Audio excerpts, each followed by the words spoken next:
Welcome to the Experience Strategy Podcast, where we talk to customers and experts about how to create products and services that feel like time well spent. And now, here are your hosts, experienced nerds, strategists, Dave Norton and Aranza Savas. Welcome to the Experience Strategy Podcast. I'm Aranza Savas. And I'm Dave Norton. In this episode of the Experience Strategy Podcast, we're going to explore the difference between moments, which so many of us have thought about in our customer journeys, and modes, which we believe have even greater opportunity to help you really understand what your customer needs when, and frankly, why. We're going to be joined by Justin Kirby. Justin is an author and consultant and academic who specializes in smart buildings and sustainability. And you can usually find Justin anywhere that design, marketing, innovation, sustainability, and technology meet. In Justin's 20-plus year career, he supported everything from billion-dollar digital transformations to mentoring startups. We are so grateful to have him and his wide-ranging experience in the room for this conversation. Justin, welcome. Thank you for being here today.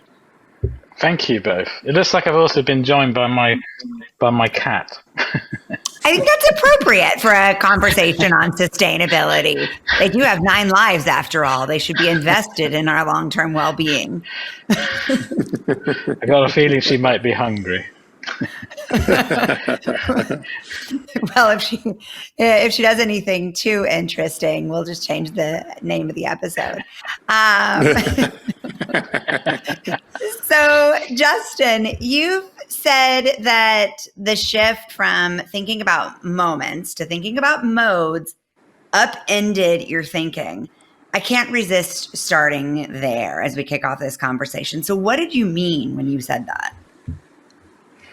Well, I mean, it's really fascinating. And because it hasn't just sort of transformed my thinking about my work, but also probably sort of connected to some of, what your background is in coaching, is to kind of my own personal development as well, and also some of the coaching and mentoring I do with organizations in the space which I think is broadly called creativity for good, which is more kind of where sustainability and marketing meet.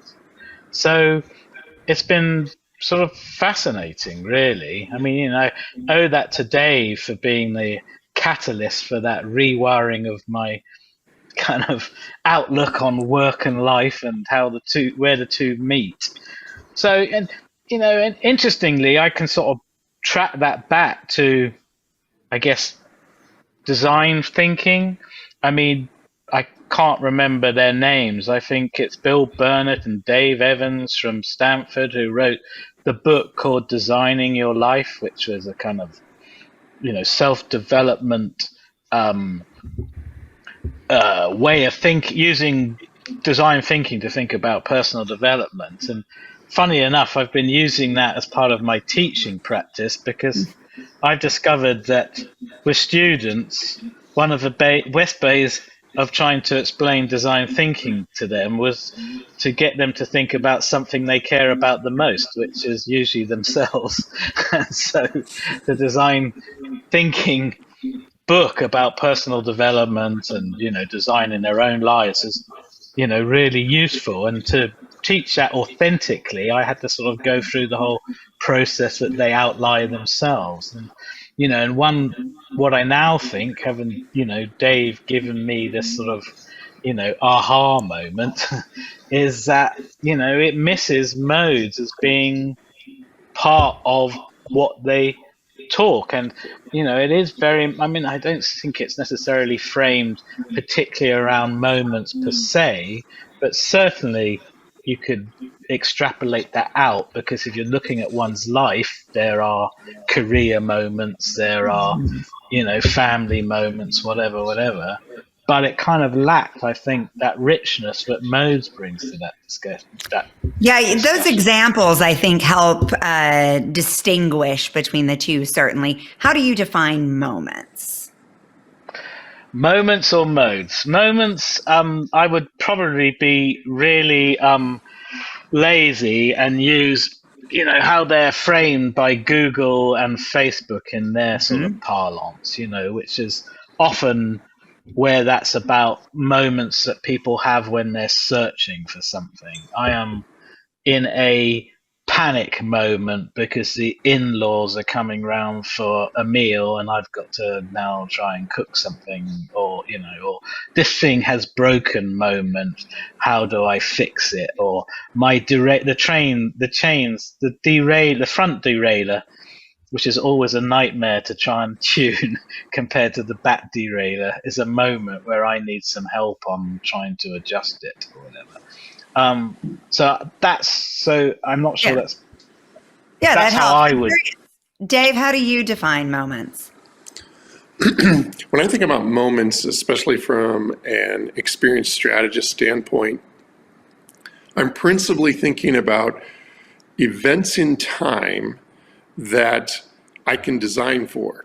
I can kind of see these events, I can kind of plan for these particular events, and I can design for them. And they usually happen in sequence.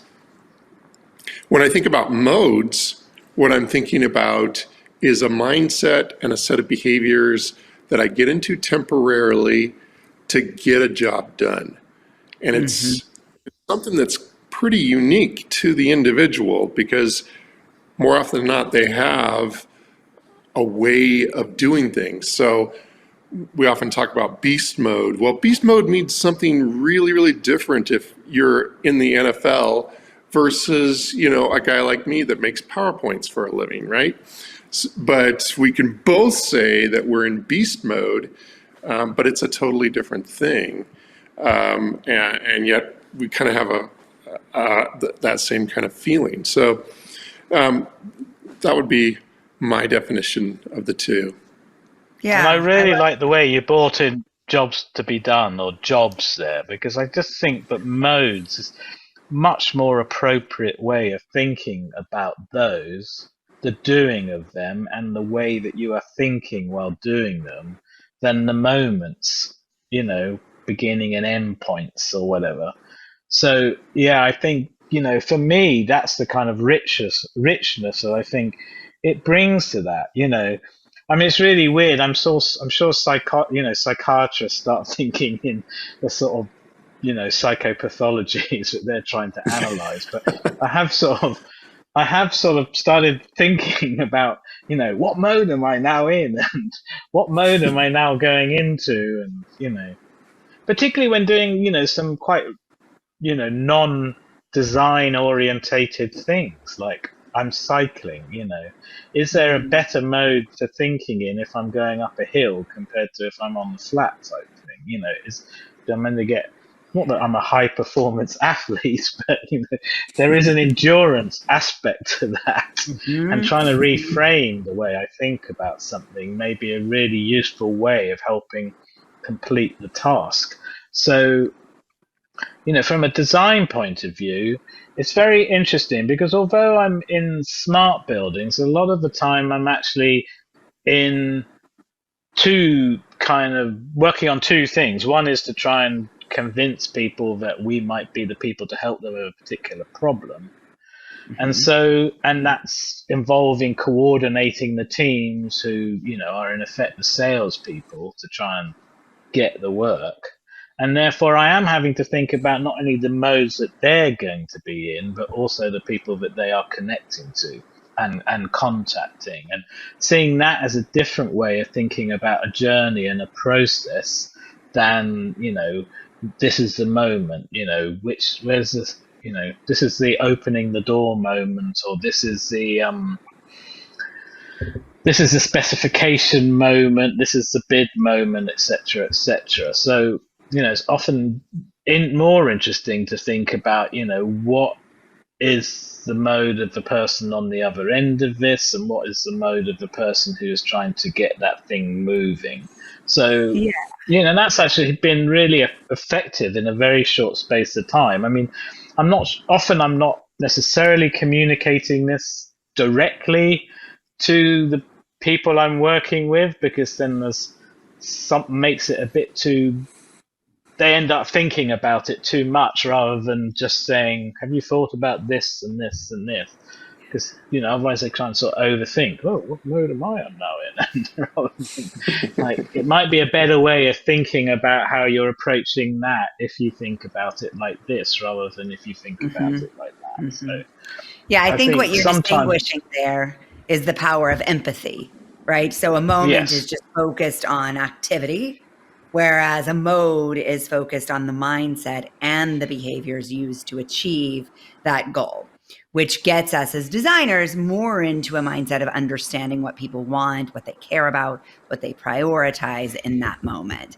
The other thing I think you're highlighting in here, especially as you talk about your own personal experience with it, is the role of identity in modes thinking. yeah. And I think that's a big piece of the puzzle that, as somebody who specializes in human behavior, that really fascinates me. Who do we see ourselves as when we are in this mode or that mode?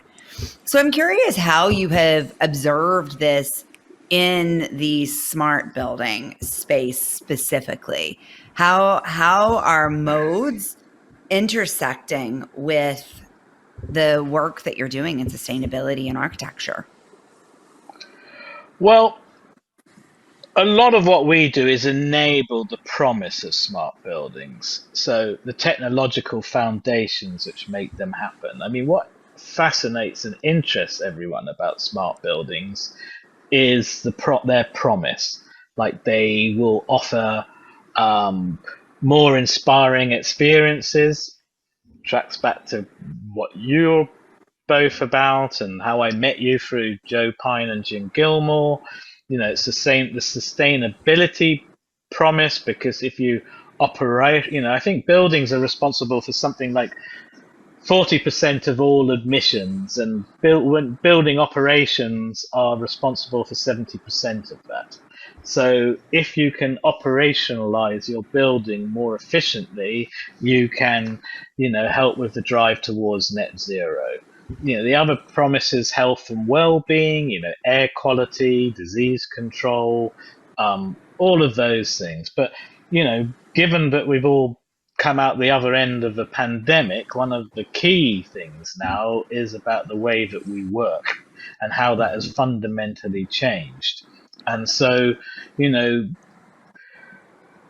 I don't know if we're directly talking to people about modes, because, then you're having to educate them about a kind of design concept as opposed to what that design concept can actually help achieve. So, we're actually talking about, how if you put the sensors in there that you can see, occupancy, how that's changing, make predictions. You can see about energy control. So, for example, in the UK, there is a building next to our Houses of Parliament called Portcullis House. And, during the COP, the last COP, which was, hosted in the UK, one of the major newspapers reported how the lights were on 24/7 in that building, which wasn't a good look for when, the country was hosting the COP that year.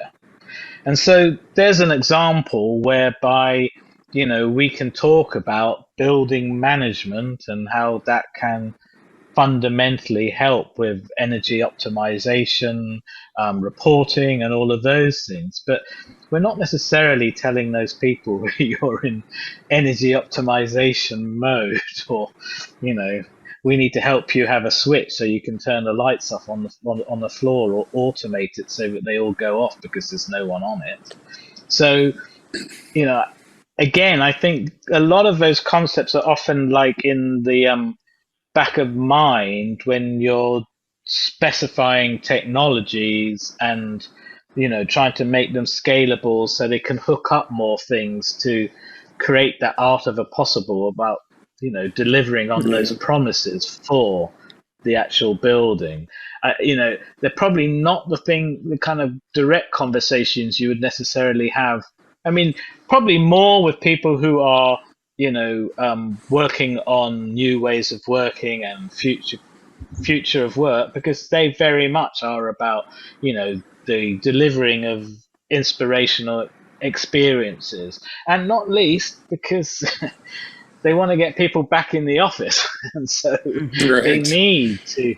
And and it's funny that the experience. I mean, can't remember the exact subline of the Experience Economy book by Joe and Jim, but that is about the creation of theatrical type experiences, and there is something now about work becoming theatre, and those kind of slogans like that get bandied about because they need to make that kind of experience in the workplace more engaging and provide better employee experiences so that there's an incentive to get people in Yeah. beyond just the fact that energy costs are getting more and more expensive, and people might find it warmer in the office than their home.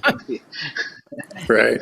One of the interesting things about modes is the way that people relate to technology very easily. And it's, like my phone is currently in airplane mode, right? Building can be in energy optimization mode. And we've kind of borrowed that language from technology and applied it to ourselves when we say, I'm in daddy mode or mommy mode. We've applied that. And that's one of the things that I think is most fascinating about this particular topic is that we're able to actually converse about it. People don't like to be described based on their demographics. They don't like to be described based on their relationships or anything along that line. But if you say, hey, are you in a particular mode right now, and you describe the mode, or you're in peak performance mode, or you're trying to perform in some way, they resonate with it. They're actually very positive, and I think it's partly because they recognize that technology is linked to the particular modes that they want to be in, and they want to see their buildings in, I think, as well. Well, yeah, we recently asked, Justin, people to describe their personal purpose and what they expected from companies.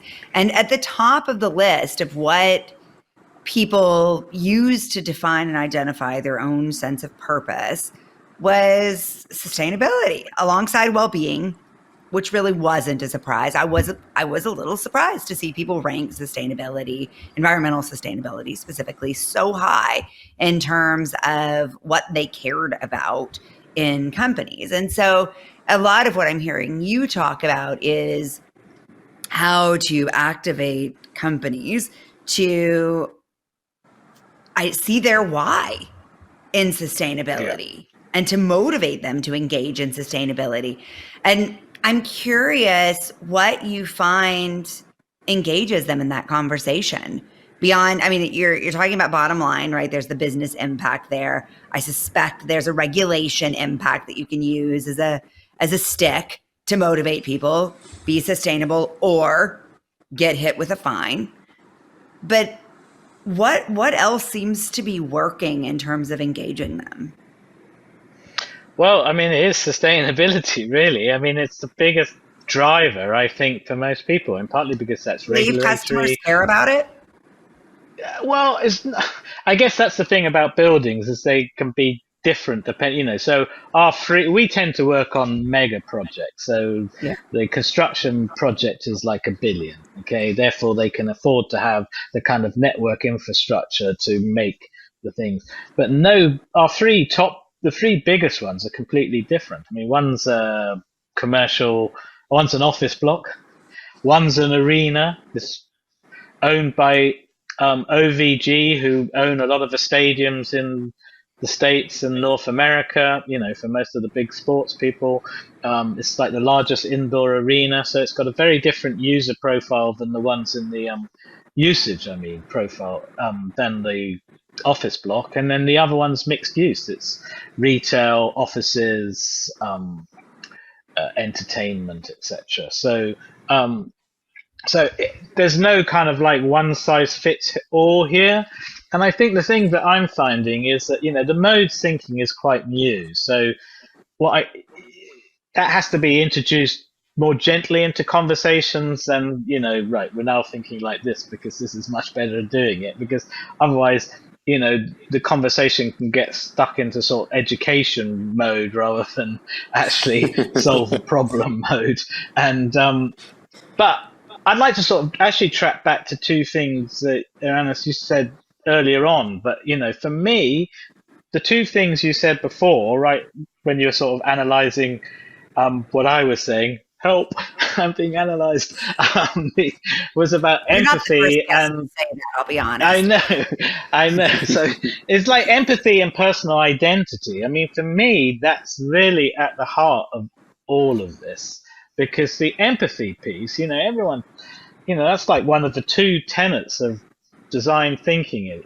Empathy, philosophy, methodology, build your way towards a solution. So empathy is at the heart of it. But it strikes me, but if you really want to get inside someone's shoes, or even better, to get inside their heads, then modes is the way of doing that, not moments.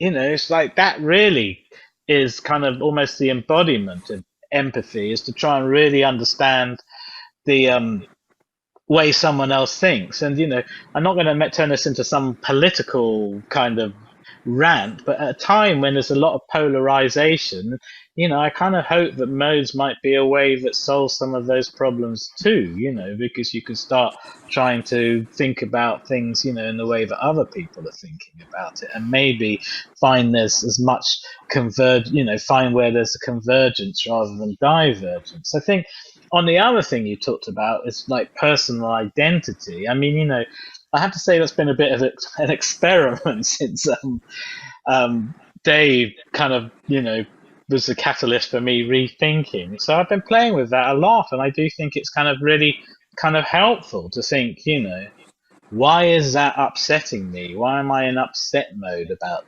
this? No one's died, no one's been hurt, and all of those kind of things. So, on both sides, and I think it was Jim or Joe, when I interviewed them for the book that Dave kindly contributed to, said, that he thought that the mega trend of individualization was like an important part of like how his thinking had developed and could be linked to purpose from when they had written their original book. And I see that too, this kind of link between maybe corporate purpose and personal purpose is kind of the really interesting area. And I think it's someone called Hubert Jolly, who was formerly CEO of Best Buy, has been talking about, Ichigai, or however you pronounce it,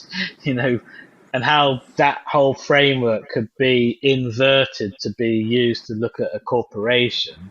I mean, it does sort of raise some interesting questions about this is when I wish I hadn't used a word I can't pronounce properly, but is it anthropomorphize an organization? Maybe somewhat problematic, because I'm not sure an organization thinks in modes, but maybe the people in it are sort of in a similar mode at a similar moment, depending on what's going on. So, yeah, and I think the personal identity thing is really key, because if you're better, and I presume that's the same with a, psychotherapist, or, those whose coaching is informed from that direction, is the better that you understand yourself and the way that you think and how you think, probably the better you are at empathizing with how others do.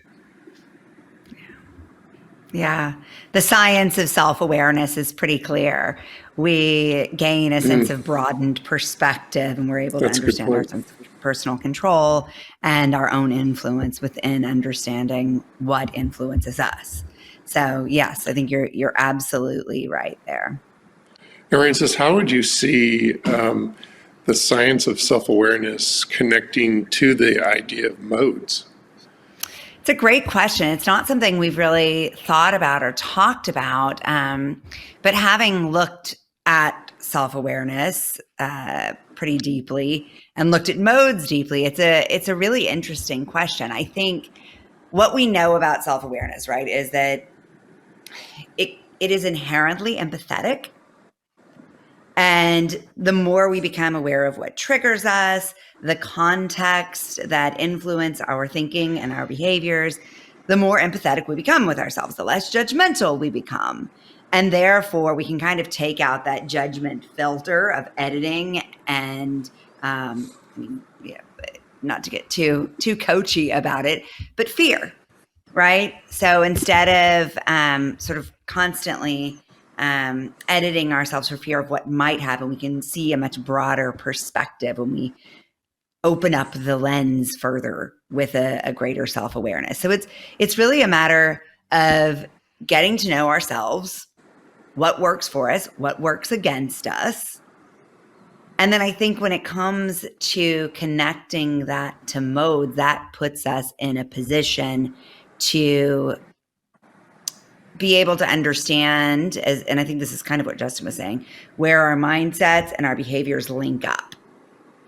And so, in my work, it becomes so much about seeing where those connect and then assessing whether or not it's actually true for you, or whether your mindset and your behaviors are disconnected and actually working against each other. And so that's when you were talking about the organizational component of this, Justin. I was thinking what the word that came to me was integrity, right? So the best performing organizations are the ones whose employee policies, customer experience, and brand and business mission are aligned, right? So if my business model is aligned with customer success and employee success, I'm going to have an organization that functions more optimally and more cohesively. And to me, like that integrity is very much linked to the awareness piece. Yeah, I mean, look, for me, your question, Dave. Yeah, but I think you're also talking there about culture, aren't you? So Sure. If the culture of an organization is something that everyone is aligned around, and that I think is easier to become aligned around when the purpose of the organization is clear. And I'm not talking about necessarily that purpose being framed in that sense around some sort of sustainability agenda. It's just very clear what it is that they do and why, which kind of tracks back to one of your previous interviews with Thomas Colster, who I used to work with, who kind of says that, the problem with Simon Sinek is that a lot of people have interpreted that start with why being the why of the organization rather than the customer why, and what I think we're talking about here, at least touching upon, is maybe one way of framing or getting to understand their why better is thinking about the modes they're in when they're doing things. Because if you do that, then you have more empathy. I mean, what I will say that I've noticed personally, and it's not sure if it's true for everyone else, but I don't know if it's possible to operate in multiple modes at the same time. If you notice when everyone talks about modes, they go, it's beast mode, or it's this mode, or it's that mode. What I've noticed is it is difficult to have sort of multi sort of different modes going on simultaneously. And that becomes the problem, I think, in an organization when people in the organization are tasked with different things which have different speeds in which they need to be done. Because one group of people will be on regular day-to-day mode, and some people will be on mission mode. And therefore you can sort of, unless that's managed well, you can see sort of tensions emerge in those organizations, because those people who tend to be in mission mode is because they're on a tight deadline and they need to get things done. They may even be incentivized to do it and, rewarded for doing it, fast, quickly, and all the rest of it. If they're then coming against other people in the organization where that mission or that speed or velocity and intensity isn't part of what they have to do. So I think from an organizational kind of development management point of view, it could be potentially, I think, more powerful than, some of those personality tests which try and say, well, how do we better mix these different people as part of a team? Actually, what that you might want to be looking at is what are these different people doing and what mode are they going to be in when they're doing those different things? Is having those people operating in those different modes on a similar thing going to create tensions, or is it going to actually help?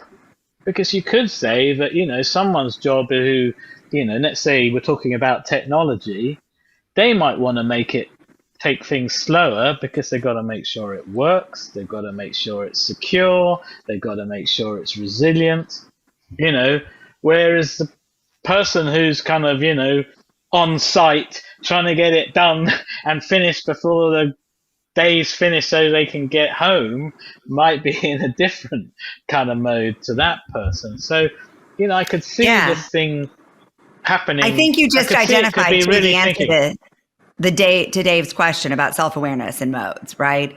So the key to overcoming that is probably not to have everybody in the same mode, right? You're going to lose creativity. You're going to lose diverse thinking styles.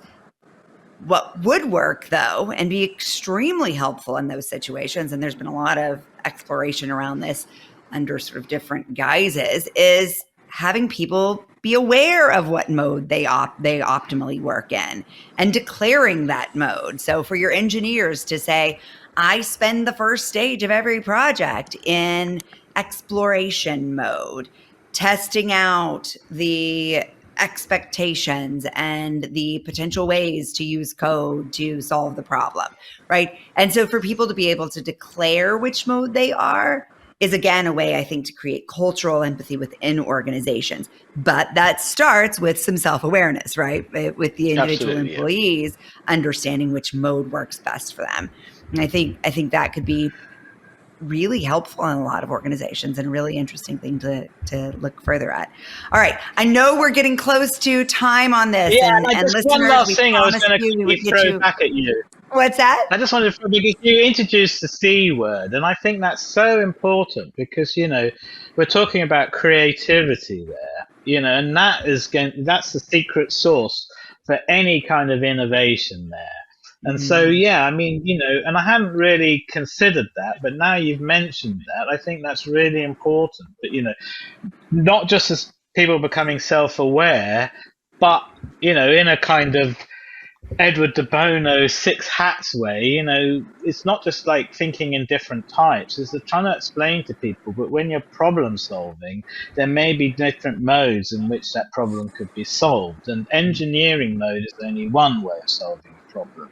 There's solution mode two, development mode two. There's innovation mode or whatever, So actually, are there opportunities within the kind of problem-solving, solution development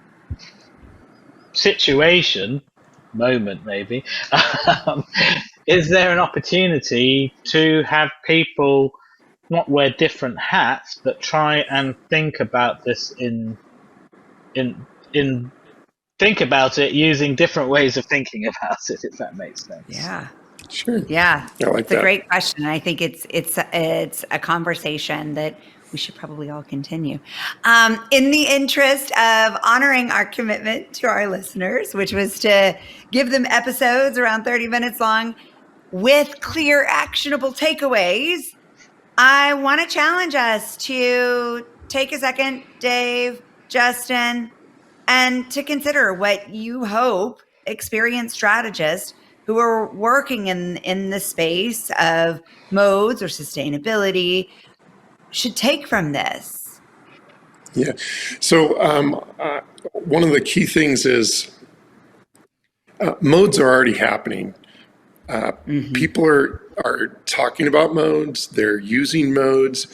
This is not, we're not in the stage where this is kind of new for people. it's new for experienced strategists, and you really need to start thinking in terms of modes if you're going to stay connected to your customers. That would be my number one response. Great. Couldn't agree more. Justin, key takeaway for you. Well, I'm going to actually give you two a prompt rather than necessarily come up with a thing for the listeners, which I think the best way that the experienced strategists can probably start with modes is to start with themselves. And I think we talked about it, prior to this call, but I think there is an opportunity for you two, given your different backgrounds, to provide people with some kind of way that they can start doing that, observing that, and then reflecting on that to then see how they could potentially use that in their practice. Because, clearly this is going to be a very individual thing. So I don't think I could just come up and say, look, here's this, here's that. I think it's going to be like, start with yourself, start understanding how you're looking at things, and then use that to think about how you might be able to work with others. That gets me. That needs some kind of frame. That kind of needs some framework, and I think you two are probably the best two people I've ever met who could do that. We're ready. Thank you for the challenge. But I think it's a really exciting and valuable question. And as always, Justin, you see the potential for new stories and new frameworks. And in general, I think, one of the reasons we love talking to you is that you challenge our thinking and you look for new territories for application for the work. And talking to you today about this intersection of identity and mode and purpose, I think goes well beyond sustainability or architecture or buildings, and gets us all thinking in whatever area we are responsible for experience strategy about the role of empathy and the human beings whose own goals are impacted by the choices we make with our experience strategies. So thank you for the time. Thank you for the challenge. And to our listeners, thank you for listening. Thank you for being on this journey with us and continuing this deep well of exploration into the territory of modes. So I think that was like 15 metaphors in one sentence, but that's cool. And thank you both for being the catalyst for sort of rewiring my thinking. Absolutely, our privilege. We do that for each other. And Dave, thank you for being here, being my co-host. Justin, thank you for joining us. Listeners, thank you for listening. Thank you for listening to the Experience Strategy Podcast. If you're having fun nerding out with us, please follow and share wherever you listen to your favorite podcasts. Find more episodes and continue the conversation with us at experiencestrategypodcast.com.